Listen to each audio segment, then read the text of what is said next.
Politics now, and Mike Bloomberg is betting the road to the Democratic presidential nomination runs through Texas. He stopped in Austin this afternoon, one of 3 stops today in Texas. He also held rallies in San Antonio and Dallas. It's his so-called day one in the race, sharing a message that he can beat President Trump. KXAN's Caitlin Carmount had an exclusive interview with him, and he has been spending a lot of money. Lots of money, $50 million in nationwide TV ads, more than $4 million that being invested here in Texas. So yes, he's off to a head start already in Texas. And Bloomberg has also said he's not interested in receiving special interest funds. So far, we also haven't seen him participate in any of the Democratic debates. He says funding his campaign from his own personal fortune is the primary reason for that.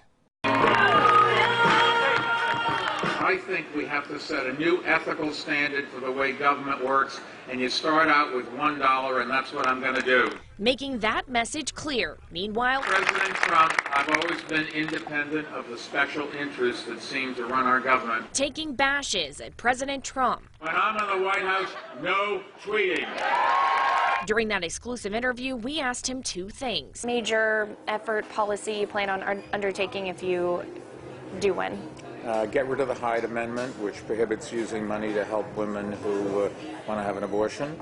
And number 2, rejoining the Paris Climate Agreement. Bloomberg has hired staffers all over Texas to support his campaign. 30 growing to 100 in the next week or so, 2 weeks. Supporting infrastructure and jobs across the currently red state. You know, these people, they're available, and it's just a question of signing them up and assigning them. We've got to get the offices, which means you've got to find real estate. Bloomberg has made it his mission to turn Texas blue regardless of his outcome.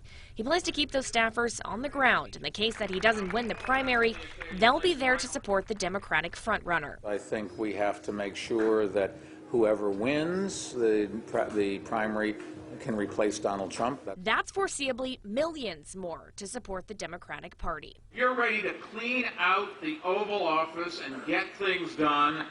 Welcome to Bloomberg 2020. Thank you. In addition to climate change and abortion policies, Bloomberg also plans to end a few other Trump policies.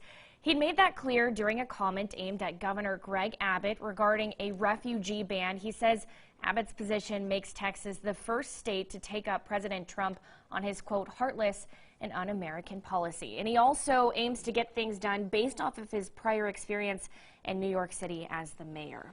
All right, so day one is in the books for Mike Bloomberg's campaign. What is next? Over 100 events nationwide in 27 states. All right, Caitlin Carmount for us tonight. Thank you.